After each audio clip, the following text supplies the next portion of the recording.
Fating motaninin sira ia dile larang, governo se halo construção ba jardim, hodi kuda i hori sira, no nebele protege rai, atu mota labela afeta ba comunidade sira. Vice-ministro assunto parlamentar Adérito Hugo da Costa atou informação neba jornalista sira, foi participa reunião Conselho Ministro e a Palácio Governo dele, quarta-feira loron sanulo Resin Lima fulan janeiro tina ring rua ronulo Resin Lima. Governante informa, fating motanini sira nebe governo halo ona e ficção, sei halo construção ba jardim, para bele protege mota, la bele afeta ba comunidade sira selo.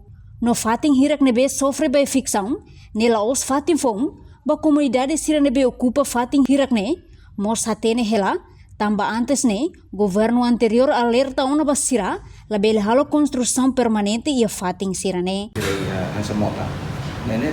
Desde o que cidade do todo e a moto aí quando é uma bola zona verde, né? Zona verde. Aqui no Indonésia tem também daerah aliran sungai, né? Proibido para a construção. Ini setelah construção, lá quando ela level e já tem uma zona verde katanya Fatim Bazar di sebab sudah horis sira para proteger moto narasi level afeta para comunidade sira. Em princípio Fatim Sernebeke sofre evicção nos Fatim Fong.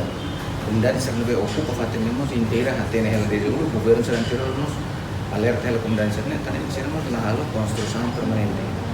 Será halo construção uma provisória por depois do ela. Nem tudo tem claro que nem evicção ida da Fatim Sernebeke espaço público alertado desde o e ser a despesa administrativa no governo ini experiência ida para proteger o público. Halo liberta comunidade seria obra da minimum challenge account ini boleh halo tratamento para PIS tadi ini sebagai projeto ne aprova o governo anterior ratifica em parlamento também através do orçamento grande do governo Estados Unidos da América com valor mais de 400 milhões de dólares para os próximos 4 anos de implementação. Kan desde o governo anterior jadi indika na Fatim ni ia betul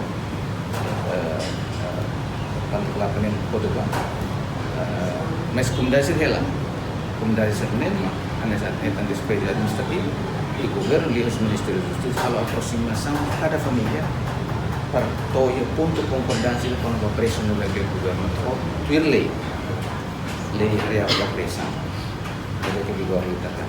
Agora a comunidade sudah afetar também evicção também lá os ela é Fatim deve que ne Fatim espaço público deve que o governo ini competência atau regulariza ne tratamento isso. Reportagem de Fifanya de Carvalho, Televisão Timor Post. Janela informação ba emogoto atau tem informação atual dia kliu kita haluha haneham botão subscribe like halo comentário no fahe tutang ba media sosial hotu.